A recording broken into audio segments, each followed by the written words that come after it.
Hey guys, I'm just finishing up a great edit here.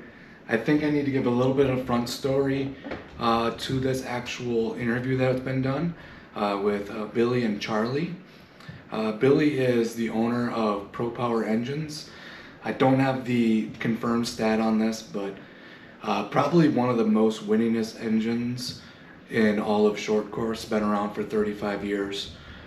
Charlie's been a crew chief, car chief, an organizer of teams for Pro 2, Pro 4, and Desert that have won many of championships.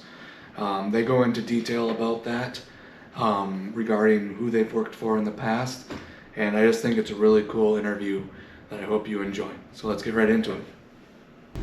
That was kind of epic because you believed in me to come fix the carburetor. Yeah, for sure. And that's when Ricky started winning. I mean, we took a guy that never had really raced outside of the indoor stuff that you were doing. Yeah. And he immediately was winning in a Pro 2. And that was back when the division was tough. I mean, we had two guys like... Well, you got to remember, it started actually, we raced inside a Pontiac. And your dad, remember we took him out on the last lap in the Superdome. Wasn't he didn't Turkey say he was in the way, though? Of course. Well, he was in his line. Of course. He was in this line. Yeah. Yeah, do you remember that? Were you there? I was there, Yeah, in Pontiac. Another clean pass by Rick Johnson. Yeah, yeah, another clean pass. The coolest clean pass ever was for the Houston Memorial, the first ever one. Which one? Don't you remember when we're in Antelope Valley and they were doing Le Mans start? It was actually, the whole thing was kind of weird. Yeah. And Kyle's winning, and you guys decided the last lap to drive in the back of him wide open through that little S-tail. You drove him off the track, killed him. You won the first ever Houston Memorial, and I ended up losing because of you. him and I have raced together a lot, but we actually raced against each other probably too much.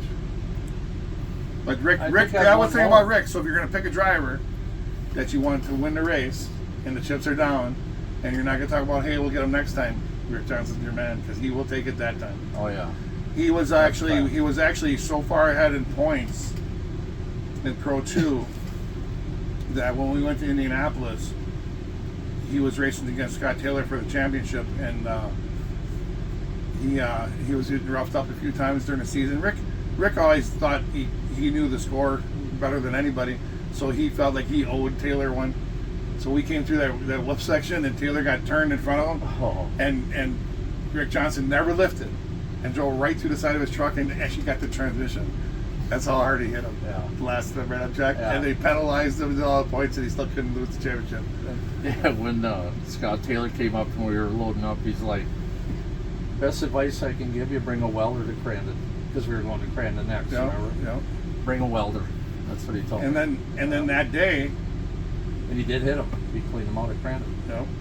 And that day was when Jamie Flannery was probably at his fastest. People kind of forget. Yeah. If Jamie Flannery has wheels that don't break off, he was 1 to 2 seconds faster in the field. Yeah. And he would ride around and not go until the end because he knew that something was going to break. Well, his dad and him were tied in points at that same race in Indy. And same area, there's a little rhythm section, and Jack actually passed, I think it was Rob McCachran, and after the race, he had let him back in front of him because they said it was a yellow area, and then he passed him later. Well, he had locked the points up. So we're sitting in the hotel, and they called Jack up and said that we went back and looked at the footage, and we decided that we're going to dock you 3 positions, and we lost the championship, and we had won earlier that day in the hotel room. I remember that. In the hotel room. Okay. I was sitting by him. Oh my God. And so we had to go back and win it the next day, and Jamie won the race the next day, but Jack won the championship, and it was pretty epic because they were doing donuts and stuff, and that was a pretty cool place in Indianapolis because we were part of a truck. The Jeep Jamboree. The Jamboree, yeah. But that was actually the first time I had ever won Pro 2 and Pro 4 in the same year, because that was kind of a cool deal. Because it was tough to, people would say that you don't, you're a Pro 4 engine builder, you're a Pro 2 engine builder, but it's not. There's no easy part of our sport, but winning both of them was kind of cool. I really enjoyed your deal more than ever because you guys kind of brought me into something that needed to be fixed, and I was kind of a Yeah. fixer. But then too was every time somebody crossed the line and changed, like qualifying. Remember, it could have been anybody. Oh, yeah. Anybody that. Yeah, let's just think about that. I mean, you go to guys and you ask them, where was the sport, back in the day. Kurt LeDuc could win a race and be 2 seconds slower. Yeah. He could manipulate the line at Crandon, and literally Jack would run into his bumper, and Kurt would drive away. Well, I was here at Park River, and I'm from late models, so all I knew is you let the track move out, you're 3 wide, you never follow anybody, you can't pass the guy you're following. So I'm coming over, and I just started building Jack's motors, and I'm yelling at him. I'm like, what's wrong with you? Why you follow that guy like that? I said, then you get so close, there's no way you pass him. So as I'm talking to him, he's unzipping his driver's suit. He is purple, black, and blue welts. These rocks from this track were evil back then. And he was, if you get close enough to the truck ahead of you, you're not getting hit. So he would ride as close as he could to get out of the roost. And he said, anytime you step out to do something, you're getting blasted. Yeah. So it was a whole other perspective for me understanding off-road racing. So as time has gone, you look at when guys would be seconds faster, like Jamie was at one time and Jack was at the time. We go to places like Glen Helen and Surprise and Firebird. It would literally change every time a guy went past the timing pylon. So it would be Greg Adler fast time, Robbie Cochran fast time, Carl Reynolds fast time, Bryce Menzies fast time. It would change every time. So you always want to be the last guy because the track was wet and it was getting drier. And we would go for 5 minutes. Like literally, qualifying was like the most intense of the weekend because it was better than the race. Yeah. And there was at that time, Kyle and Carl probably were the fastest, and Steve Menzies didn't have a newer truck. He had that old girl that won the ice race, which that truck had been around a long time, and it had a 450 in it. Yeah. But so it was competitive, but it was more rough and tumble. Like he could hit somebody out of the way rather than Ricky won a championship in that, right? Yeah, he did. Yeah. He did. But that was an older school truck. At that point, Kyle had showed up with the stick training. We finally brought the X-Track in, and everybody always bragged about the Toyotas having so much power. And I said, hey, you put a stick shift behind one of mine, we got him. Yeah. And Houston was amazing. And Houston was really good, but he was also in a Toyota that had a gearbox. And he was 100, 300 pounds lighter sometimes than us. So we were the same weight, and we won 13 in a row. That's what changed. It was that X-Track. Yeah. And getting the automatic transmission fluid out of there, getting the heat out of there, getting all the weight out of there. So, long story short, when you think about where the sport was, we would literally have 8 or 9 guys within tenths of each other, and then you'd hit the invert, would probably decide the race.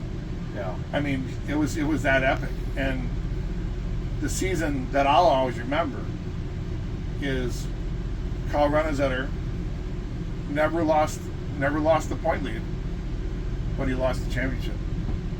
It's the weirdest thing I would ever be a part of, because the first race he won, the second race he was winning, and it was at Firebird, and Robbie Cochran had spun out, and back then they decided you weren't going to keep throwing yellows, so if you spun out to get a yellow and sat, they knew you could fire up.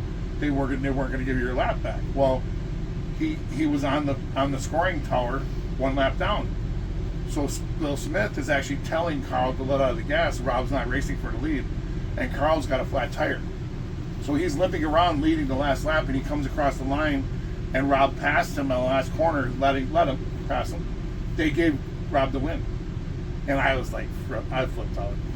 And I said it's on the scoring thing that he was second. And not even second, he was lap down. And they gave it to him. I said, Carl, if you don't fight this, you'll be surprised. It's the worst thing that ever happened. And he didn't fight it. He let it go. He was just mad. He's like, they're eyes against me. Which is weird because he thought the series was Lucas, but they never really did last time. You probably don't think that, but I don't think they did. But anyway, so now he races the whole season, and the last race comes down to wins and points. And Carl was leading the points, and he's leading the white flag lap, and he jumped sideways and got crooked, and Kyle got alongside of him, and Kyle passes him, and I have both of them, so I'm going to win either way. But Kyle wins the race, ties Carl in points, but because Kyle had more wins, Carl ended up losing the championship, and he had never lost the point lead. But that was my favorite competitive years, and that's why I always feel like Bryce Menzies was $1 million truck that the Huseman family had created with Menzies, and Charlie was, I don't think it wasn't involved in the rehab process afterwards, but we beat that truck. We beat that $1 million truck with two of my guys, and that was my favorite Pro 4 year, because I felt like that was the most money ever spent to try to win a championship, by far. And that was when we went back and forth. We did both sides. Yeah. So my going back to my top five, I'm gonna put Carl, because he has, the reason I put him above him is because he does Pro 2, and Kyle tried Pro 2, he couldn't do it.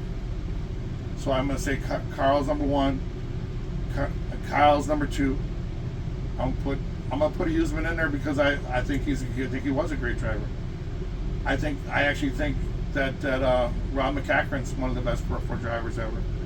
I think that if you got to split it up like Dan did, you almost got to do some of that to kind of organize, because there is a lot of great ones that didn't race each other.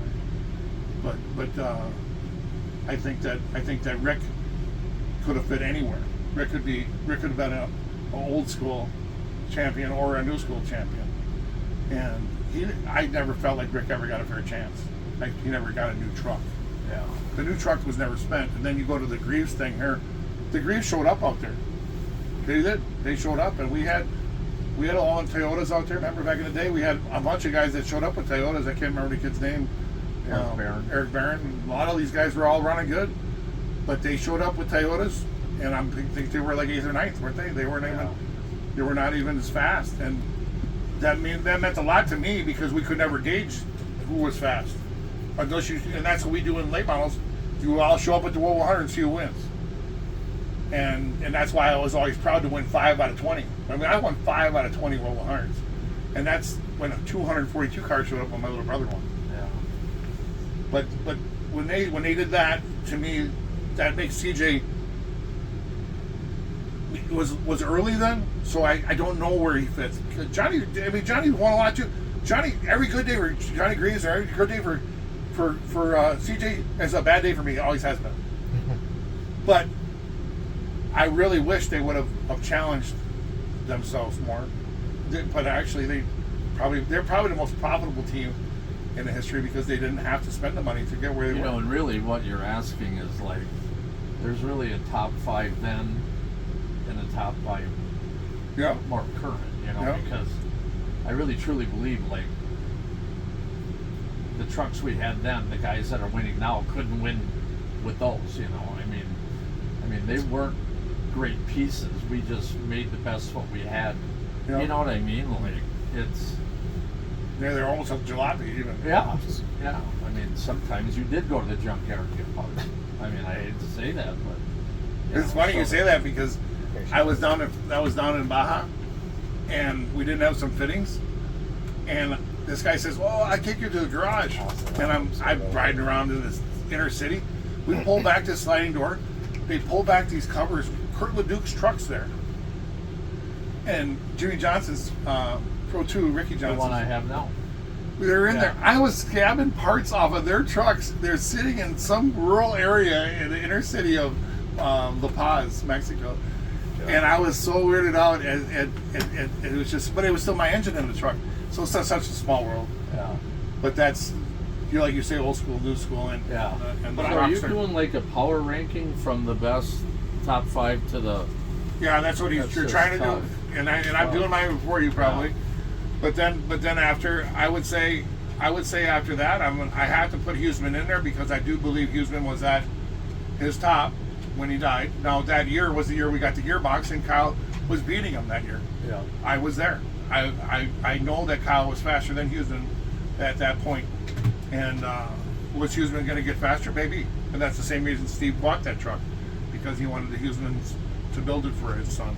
But I put Huseman in there at third, and then it gets muddled after that because you put the Grease family, the Rick Johnson, the Rob McCachran. I always had a lot of respect for Rob McCachran.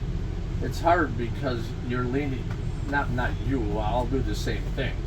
You lean towards who you. I agree. Got spoiled with. I agree. My relationship with Kyle and Carl are 14 championships. Right. And I know 14 Pro 4 championship probably doesn't mean to a lot of people because they don't take my advice, but sometimes it was a lot of fun getting there. Yeah. But I believe you're exactly right. My product was involved in my choice, probably. And your heart. In my heart. Yeah. But I know, like you do, that I feel like I got to help the Grease family win.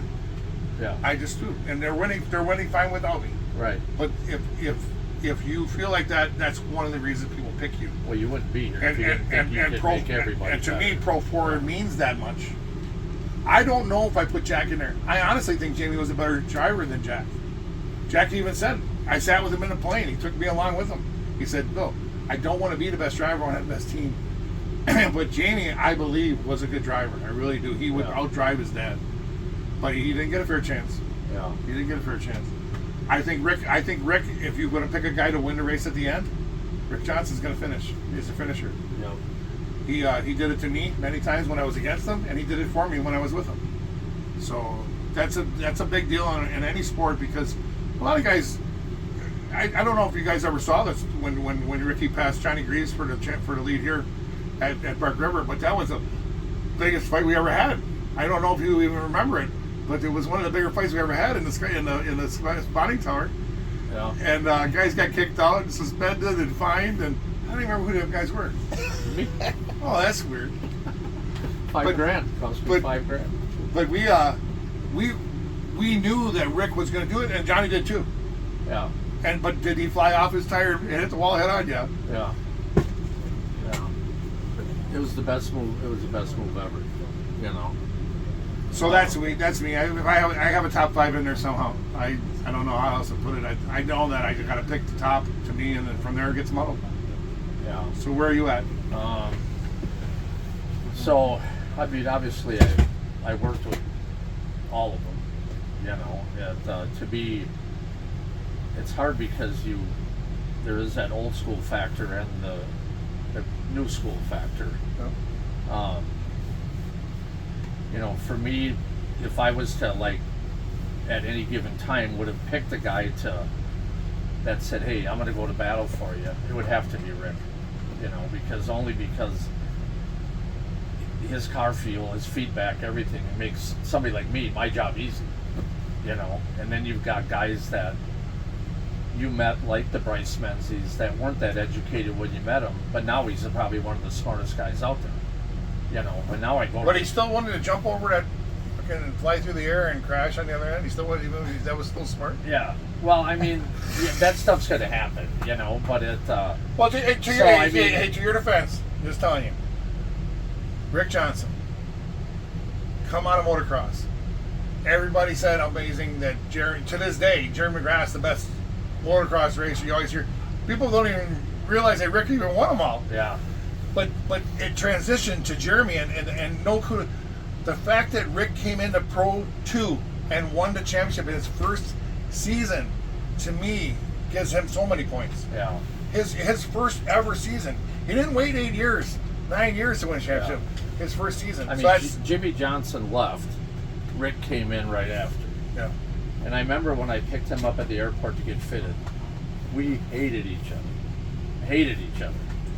It was just like, you do your job, I'll do my job, and let's just keep it at that. You know. Now, I mean, I've got a picture. You ever been in my bar? You haven't been there either. My bar in my cabin. I mean, he had a painting done with all the trucks we won championships with. It says brothers. So, for me, like I said, Rick's a badass. I'd have to pick him first, you know, and then for he did win the ice still, right? The what? The ice race. Frozen Rush. Yeah. Frozen Rush. They won every year. And then Bryce took over at the end there that he run. You know, well, that was a deal. The automatic was. Well, it's the way just to it's just go. another deal. Yeah. It's just another Yeah, just it talking. was, and that Frozen Rush was cool. He won the first eulogy the memorial. You know, Rick did. after Rick would have to be Rob. You know that you can't. I don't even know how you can. You Rob- know, Rob only- would- I've never worked with him, so I can't put him. For me personally, as the first guy. He because- was so opposite of Rick, though. Rick, Oh. Rob literally would race you so clean that it was awkward. Like I would told Kyle all the Yeah. time, I said, use him up because he's not going to touch you. Yeah, yeah, and then you know you gotta, you know, and in my mind I'm thinking like commitment. You know, they like the no lift. Just they would do whatever it took to win. Yeah. You know, so I would have to have Rick there, Rob there. Never worked with Rob. Wish I could have. Never did. Regret it. You know, I think I had a couple opportunities, but never did. And then, boy, after that, Rick Huseman definitely would be right there. You know, there's no doubt. I mean, the path he was on, and you know, was unbelievable. I mean, what he did, and you know, that type of thing. Never worked with him either, but definitely respected everything that he did. There's no doubt. And my fourth pick, for me, like I said, it's a personal thing. Bryce would have to be, you know, like I said, when I met him, he didn't know a lot. By the time we were done, I mean, did we win 4 Pro 2 championships in a row and 3 Pro 4? Do you remember your Pro 4? So how many you won Pro 4? We won 3 in a row. Yeah, we won, you know, multiple championships with both trucks and different drivers and all that, you know. So that dynamic, like you were saying, to win Pro 2 and Pro 4, Yeah. for me, you know, of course I had a great group of people. Oh, and back to what you're saying. Here you have everybody thinks that Bryce is a Pro 4 driver. His rookie year, he won the points championship by the largest margin in history. Yeah. His rookie year. That's an amazing accomplishment. Yeah. He always has been. Yeah. And I got to be a part of it. Right. And then I would probably have to go with Carl at number 5. You know, So you just kept Kyle though. Oh gosh, I skipped Kyle. See, that's hard. That's hard. Yeah. You almost got to fit Kyle and Rick together. There's some bonds there that go beyond the people even know. Yeah, I would have to. Yeah. I don't even know if I could do 5. You know, I mean, you'd have to have Carl and Kyle in there. I didn't even. Well, you said it earlier. Yeah. I said, well, who you worked with, but Yeah. Well, your heart sways that way. That's just part of it, you know. And I never got to be part of Bryce's Pro 4 stuff, yeah, and it's interesting because I feel like if he showed up today, he'd probably win still. I do too. So Yeah. what are we talking about? But that's a different truck. Yeah, right, You fixed it, right. and I mean, and you know, I think we were just talking about this, Mikey, that he would show up. We think he'd win, Bryce. Yeah, Great. you know, he's just. I mean, he's just. like when he won 116 in Ron Grannon, right? Yeah, with no brakes. You know, he didn't even have brakes. You know, so I think his last race he was in, he back then installed it, right? He was winning. yeah.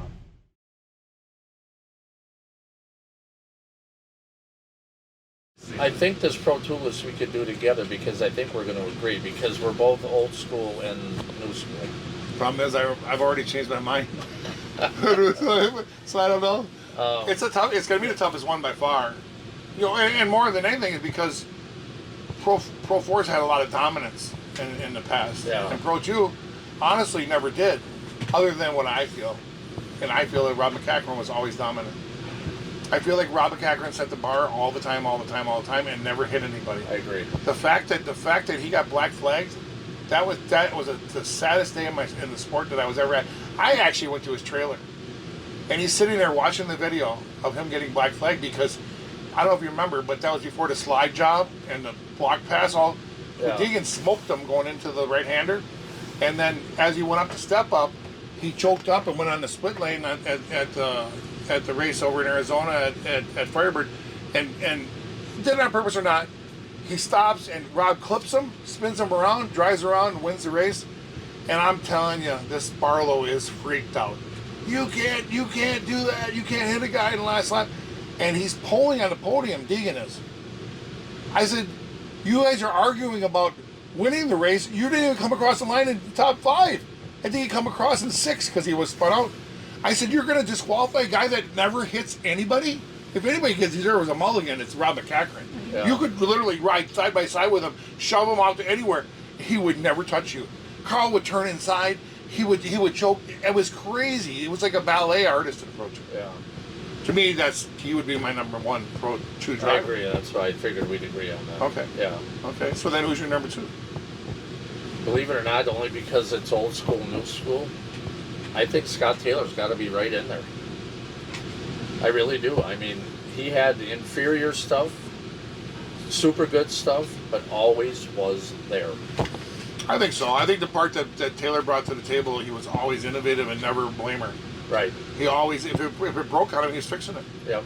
He's fixing it. He was a big Ford guy, ahead of a lot of guys in Ford. Yeah. And I think he brought a lot to the table, and I think he could just run. You know. To this day, my daughter was running over there because he had a cat? It was a truck, was a cat or something. Oh yeah, that's right, the Tiger. Tiger. The Exxon Tiger. Where is that? Where's the innovation in our sport? Yeah.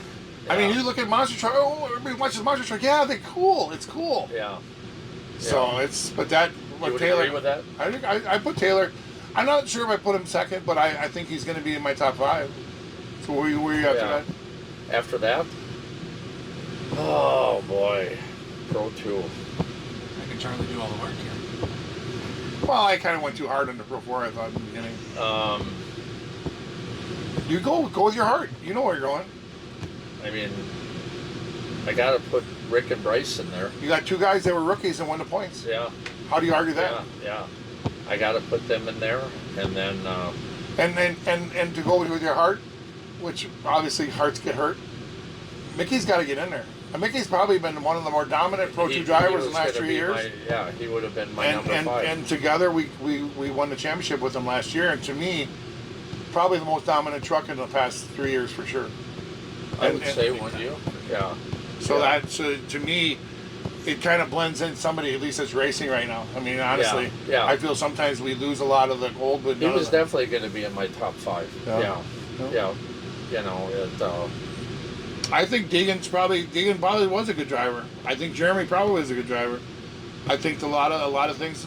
Carl to me had them guys covered. Rob had them guys covered almost every time. Whatever reason, and I talked to Robbie Woods about this. For whatever reason, Robbie Woods showed up in a sport that was a well run, very, very talented Pro 2 drivers, and he tried to fit in, and it was wicked. Oh yeah. That Pro 2 class at the same time that I talked earlier about the Pro 4 class was probably the most competitive it ever was. And Jeremy was in there, and Rob Naughton was in there, and R.J. Anderson was in there. You kind of forget R.J. was even in there, but he was good. He was good back then. He was good in the Pro 4. Yeah. But honestly, Carl's got to fit in my top 5. I mean, he has to. What he did in a Pro 2 and a Pro 4 always going to be majestic to me, because we had to choose. So you've got Rob 1, I'd say Carl 2. My second probably, and I'm going to put Rick in there. I'm going to put Bryce in there, because of what they did with the little amount of time. Yeah. If you look at records versus time spent, you know what I mean. If you win 6 championships like Rob did, well, that was over 25 years. Right. I don't know what the percentage is, but Rick's probably right there. Yeah. Bryce is probably right there. How many years did Bryce won Pro 2? Well, he won 3 in a row. But how many times did he run? Oh yeah. 3 or 4? Yeah, it wasn't. Yeah. Yeah. We never ran the small motors. We were at that transition. We were running the 430 restricted motor. No, we ran the open motor, and remember that Crandon in the Cup race, we had to start way in the back. He won all the races that weekend. Yeah. Won Pro 2, Pro 4, and the Cup race. Yeah, there's literally a time that we had drivers that would choose between Pro 2 and Pro 4, which were they're going to take the Cup race. Yeah. I don't know. I mean, it's definitely a division. We probably cleaned it up too much, but it's an amazing sport. I think that it never gets it's the most watched show that nobody pays for. The most unpaid actors. What did RJ say? What did RJ Anderson just say? He said it's the best sport nobody watches. But it's the opposite though. Yeah. Everywhere I go in the racing community, they all watch off-road. They want to know about it. Yeah. Tim McCready, one of my he was a champion in Outlaws, literally says to me, it's an amazing, I want to drive it. He jumped in it, he said the same thing. He said it's the most amazing truck and jumping and all this. But we don't promote it, we don't you watch all the videos and you just wonder, where's the money? Where's all the money? Unpaid actors is all they are. Yeah. We have drivers that have literally never won more than $10,000 that have championships. They don't think they got $10,000 as a champion. There's no point fund. Yeah. That's the problem in our sport. What could we be? What could we be? I told this guys earlier. Kyle LeDuc literally won 13 races in a row. We get to the cup race like Crandon, we got an old front diff because we can't afford one. If it would have just been $10,000 when you'd have 130 grand. He didn't win enough money that he could support his truck, and he won all of them. Yeah. That's how sad our sport is. Yeah. And it became a rich man type, all your money for your sponsors. Your sponsor money should not decide how much they pay you to win. It should have no bearing. Your bonuses, all that stuff should have no bearing. You should be able to win money because you earned it, because of the crowd size, because of what you did on the track. It's actually sad because we should be winning. Yeah.